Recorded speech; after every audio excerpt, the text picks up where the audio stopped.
اللي في الصورة ديت اسمها سارة، بنت لسه في ربيع العمر. الكل كان بيحلف بأدبها وأخلاقها، لكن اللي حصل معاها ما كانش يخطر على بال بشر. سارة كان جواها رغبة بريئة إنها تعيش سنها، بس الرغبة دي وقعتها في طريق ما فيهوش رجعة، طريق بدأ بكلمة إعجاب وانتهى بقوة خفية سيطرت على مشاعرها وجسمها وخلتها تستسلم للي كانت فاكرة انه مستحيل يحصل. سارة دخلت في دوامة من المشاعر اللي مش مفهومة واستسلمت لغرائزها في لحظة ضعف. بس اللي سارة ما كانتش تعرفه ان الدلع والفرفشة دولت كان ليهم تمن غالي قوي، تمن مش بس من شرفها، لا ده تمن من دمها وحياتها بالكامل. ومن هنا بدأت المصيبة اللي هزت مصر كلها. وعشان تعرف أصل الحكاية خليني أحكي لك القصة من الأول.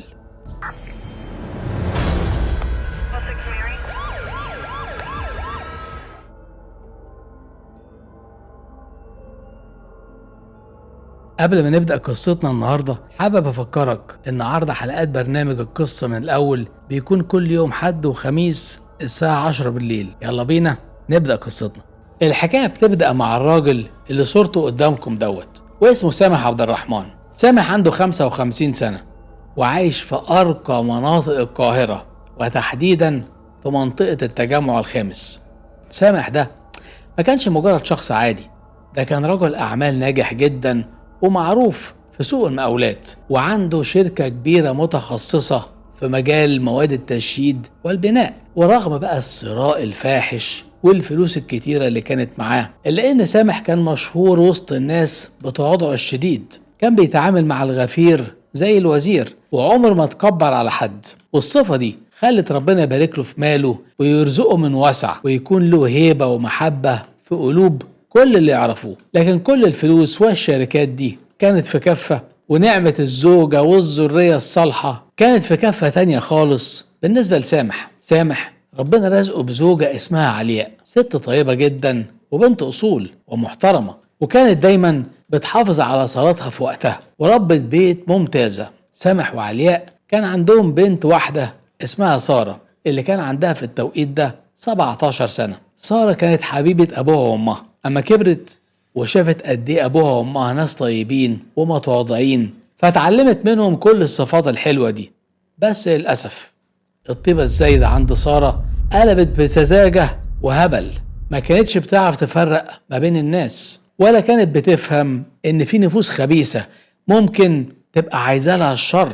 وللأسف عدم الخبرة ده هو اللي هيكون السبب الرئيسي في تدمير حياتها وحياة أسرتها بالكامل. سارة كانت بتدرس في مدرسة خاصة ومن أغلى المدارس الموجودة في مصر، وكانت في الوقت ده في ثالثة ثانوي، يعني سنة تحديد المصير.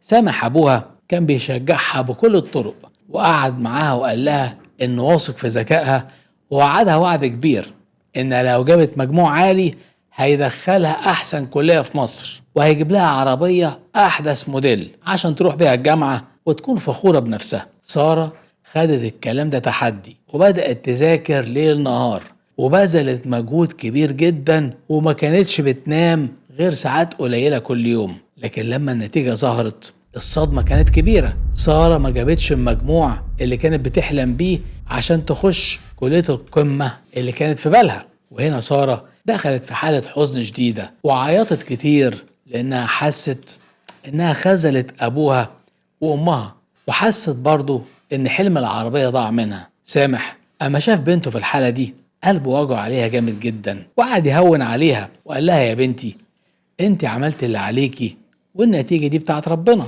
وانا مش زعلان منك.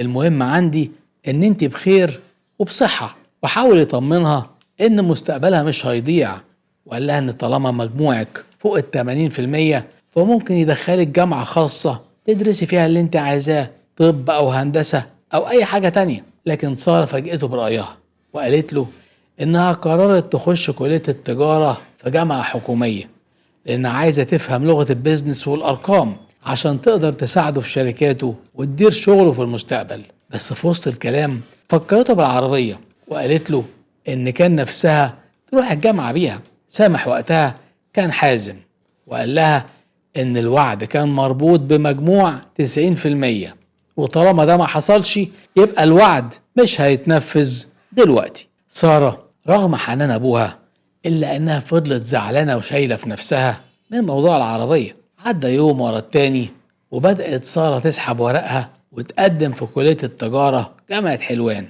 وفعلا اتقبلت وبدأت تجهز نفسها. وفي عز ما هي مستسلمة للأمر الواقع، سامح فاجئها وجاب لها العربية الجديدة اللي كان نفسها فيها. سارة ما كانتش مصدقة نفسها من الفرحة، وحست ان ابوها فعلا بيحبها بشكل جنوني. بس سامح حط شرط واحد، انها مش هتلمس مفتاح العربية ولا هتمشي بيها في الشارع غير لما تاخد كورس سواقة محترف وتعرف كل قواعد المرور وتطلع رخصة قيادة رسمية. سارة بقى من حماسها بدأت تروح دروس السواقة كل يوم، وكانت بتتعلم بسرعة البرق عشان تلحق أول يوم في الجامعة وهي راكبة عربيتها. وبالفعل طلعت الرخصة، بس ما كانتش تعرف إن العربية دي هتكون هي اللعنة اللي هتجيب أجلها. وصلنا لأول يوم في الجامعة، وسارة كانت في قمة سعادتها وهي راكبة عربيتها الجديدة وشايفة دنيا جديدة وناس جديدة. كانت داخلة الجامعة بقلب أبيض وعايزة تصاحب الكل. المشكلة إن سارة كانت بتتعامل بسذاجة غريبة، أي حد يضحك في وشها كانت بتعتبره صديق مخلص وبتحكي له كل أسرارها وتفاصيل حياتها. وده طبعا غلط كبير، لأن الجامعة مجتمع مختلط وفيه أشكال وألوان. أصحابها لما عرفوا إنها بنت راجل أعمال ومعاها فلوس وعربية بدأوا يطمعوا فيها ويستغلوها. وكانت لما بتخرج معاهم في أي كافيتيريا أو مطعم يسيبوها هي اللي تدفع الحساب كله، وهي كانت بتعمل كده بحسن نية وبكل كرم. وسط كل الزحمة دي ظهرت واحدة اسمها فريدة، كانت زميلة سارة في الكلية. فريدة دي ما كانتش مجرد بنت عادية، دي كانت شيطانة في صورة بشر. فريدة كانت جاية من بيئة مشبوهة جدا، أهلها ليهم علاقة بتجارة الممنوعات وفيهم كتير عندهم سوابق. لكن فريدة كانت ذكية وشاطرة في دراستها، وده اللي وصلها للجامعة. أول ما عيون فريدة وقعت على سارة وعربيتها رسمت الخطة فورا، راحت اتعرفت عليها وبدأت تتقرب منها بتمثيل متقن. فريدة كان شكلها ولبسها ملفتين جدا بطريقة مش مريحة، وسمعتها في الجامعة كانت معروفة إنها بتمشي مع شباب كتير وبتخش في مشاكل كتيرة برضه. بس سارة بكل سذاجة مهتمتش بكل التحذيرات دي وصاحبت فريدة وبقت تحكي لها على أدق تفاصيلها وتفاصيل حياتها وبيتها. فريدة بدأت تستغل سارة بذكاء وتطلب منها فلوس سلف بمبالغ كبيرة وما ترجعهاش، وسارة كانت بتدفع. مش بس كده، فريدة كانت عايزة تسحب سارة لسكة الضياع، وكانت بتعرض عليها سجاير ملفوفة. طبعا دي معروفة في الوسط يعني إنها فيها ممنوعات من جوه، وبتقول لها جربي وفرفشي. لكن سارة كانت بترفض بشدة وبتقول لها إنها محترمة وملهاش في السكة دي. المفروض بقى أي حد مكان سارة لما يشوف التصرفات دي من حد صاحبه يبعد فورا، لكن سارة فضلت متمسكة بصداقة فريدة. وفي يوم وهم قاعدين في الكافيتيريا بتاعت الجامعة ظهر مصطفى السيد، وده ابن خال فريدة. مصطفى ده كان طالب في كلية التربية وكان نسخة تانية من فريدة بس على أجرم وأصيع بكتير. مصطفى أول ما شاف سارة خد فريدة على جنبه وسألها إيه نظام البنت اللي معاكي دي؟ يعني لو حبيت أتعرف عليها وأقضي معاها وقت هترفض ولا إيه الدنيا؟ فريدة هنا ردت عليه بحدة وقالت له تقضي وقت مع مين يا عم انت؟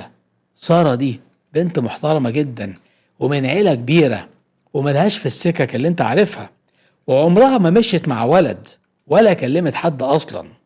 هنا مصطفى استغرب وضحك وقال لها غريبة والله، طالما هي محترمة قوي كده انت واقفة معاها بتعملي ايه؟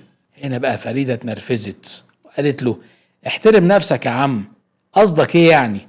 قصدك ان انا مش محترمة ولا ايه؟ مصطفى رد عليها بقى ببرود وقال لها ايوه ده انت بنت عمي وانا عارفك كويس، ولا نسيتي اللي كان بينا في الثانوي؟ ده انت كنت بتعرفيني على اصحابك وبتسيبيهم ليا اعمل فيهم اللي انا عايزه. هنا فريدة اتصدمت وخافت لحسن حد يسمع الكلام، وحست ان مصطفى مش في وعيه وقالت له اسكت الله يخرب بيتك هتفضحني، امشي دلوقتي وانا هبقى اكلمك في التليفون. بالليل فريدة كلمت مصطفى وقالت له إن سارة دي سبوبة ومصلحة كبيرة، وإنها مصاحباها بس عشان الفلوس اللي بتاخدها منها كل شوية وما بترجعهاش، وعشان برضه بتوصلها بالعربية كل يوم. مصطفى أول ما سمع سيرة العربية والفلوس عينيه برقت، وقال لفريدة أنا عايزك تكلميها عني وتقول لها إن ابن خالي معجب بيكي وعايز يكلمك لأنه عايز يتقدم لك ويتجوزك. فريدة قالت له إن سارة مستحيل توافق، لكن هنا مصطفى قال لها لو الجوازة دي تمت أنا هتغني وهتشال من الفقر اللي أنا فيه، بس لو ما نفذتيش اللي أنا طلبته أنا هفضحك بالفيديوهات المخلة اللي معايا.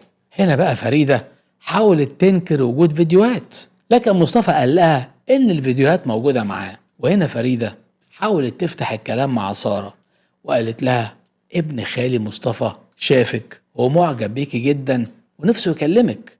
سارة ردت بمنتهى الأدب وقالت أنا مش بفكر في المواضيع دي دلوقتي خالص، وانت عارفة إن ماليش في الارتباط والحب والكلام ده، وبعدين بصراحة ابن خالك ده شكله بني آدم صايع وأنا ما ارتحتلوش أما شفته واقف معاكي، بس متزعليش من صراحتي. فريدة نقلت الكلام لمصطفى، قام مصطفى هنا وشتم سارة وهددها إنه هيروح يكسر عينها قدام الجامعة كلها ويفضح فريدة معاها.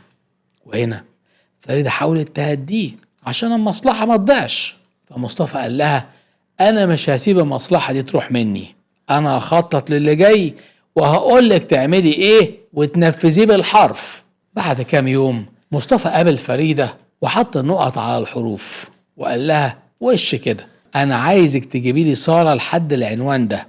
فريدة في الأول رفضت وقالت له إن سارة مش هتسلم نفسها بسهولة، لكن مصطفى ضحك وقال لها أنا مش جايبها عشان علاقة وبس، أنا هسرق العربية بتاعتها والذهب اللي في إيدها والفلوس اللي في الفيزا بتاعتها. وهنا فريدة خافت من السجن والجريمة، لكن مصطفى رجع يهددها بالفيديوهات تاني وطمعها في نصيب كبير من الفلوس، وقال لها أنا ممكن أديكي 300,000 جنيه بعد ما نبيع العربية ونقطعها ونبيع الذهب برضه. وهنا فريدة أول ما سمعت الرقم وافقت على طول وقالت له تتحرق سارة وتتحرق الصحوبية بتاعتها، أنا معاك يا معلم. مصطفى ادى لفريدة برشامة معينة وطلب منها تحطها لسارة في العصير، وحذرها إن العصير ما يكونش برتقان ولا ليمون عشان ما يبطلش مفعول الحباية. وفريدة بدأت تراقب سارة بكل دقة، ولما سارة كانت بتسحب فلوس من المكنة فريدة قدرت هنا تلمح الباسورد بتاعة الفيزا وشالته عندها. وفعلا فريدة رسمت الخطة وقالت لسارة يا سارة قريبتي تعبانة جدا ومحتاجة أروح أزورها في العنوان ده، ممكن توصليني بعربيتك؟ سارة بطيبتها المعهودة وافقت وقالت لها انت تؤمري، انت أغلى عندي من أي مشوار. وهم في الطريق بالعربية فريدة طلبت من سارة تقف عند محل عصير وجابت عصير مانجا وحطت فيه البرشامة، أخدت كوباية ليها وكوباية اديتها لسارة. سارة شربت العصير وبعد وقت قصير بدأت تحس إنها مش متزنة، مشاعرها متلخبطة، تصرفاتها غريبة.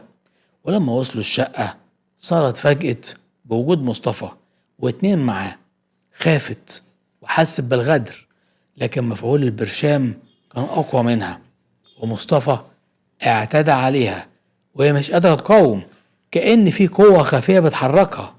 وبعد ما خلصوا أخد منها كل الذهب اللي لابساه ومفتاح العربية والفيزا بتاعتها، وعشان يضمنوا إنها متتكلمش خلصوا عليها. سامح وعلياء في البيت كانوا مرعوبين من القلق. سارة موبايلها اتقفل واتأخرت جدا. سامح بلغ الشرطة والشرطة بدأت تتحرك، وفي الوقت ده مصطفى وأصحابه كانوا بيرموا الجثمان في الترعة عشان تغطس وما تظهرش، وباعوا العربية لتجار خردة يفكوها وبدأوا يسحبوا مبالغ يومية من الفيزا بتاعتها. والشرطة لما فرغت الكاميرات بتاعت الجامعة لقت فريدة هي آخر واحدة كانت مع سارة، ولما سألوها فريدة مثلت ببراعة وقالت إنها سابتها عند الموقف وركبت ميكروباص. البنك لاحظ عمليات سحب غريبة فجمد الحساب بتاع سارة وبلغ والدها سامح، وهنا الشرطة فورا طلبت تفريغ كاميرات مكنة ATM. وهنا كانت المفاجأة، فريدة هي اللي كانت بتسحب الفلوس بوش مكشوف. وهنا قبضوا على فريدة، ومن أول قلم اعترفت على مصطفى وشلة الإجرام اللي معاه. الشرطة راحت قبضت عليهم كلهم واعترفوا بمكان الجثمان اللي رموه في الترعة. المشهد كان يبكي لما سامح وعلياء شافوا بنتهم الوحيدة وهي خارجة من المية بالشكل ده. وبعد تحقيقات ومحاكمات، القضاء المصري العادل أصدر حكمه بإعدام مصطفى والسجن 20 سنة لفريدة و10 سنين لكل واحد شارك في الجريمة البشعة ديت. قصة النهاردة بتعلمنا حاجة مهمة قوي. التواضع والطيبة صفات جميلة، لكن لما تزيد عن حدها بتتحول لسذاجة بتطمع فيك أي حد. لازم كل واحد فينا يعرف يختار مين اللي يدخله حياته ومين اللي يقفل الباب في وشه، لأن مش كل اللي بيضحك في وشك صديق ليك. سؤالي هنا لحضراتكم، هل كل إنسان طيب بالضرورة يكون ساذج وممكن يضحك عليه بسهولة، ولا ممكن الشخص يكون في قمة الطيبة وفي نفس الوقت ذكي وعارف ياخد حقه ازاي؟ مستني رأيكم في التعليقات.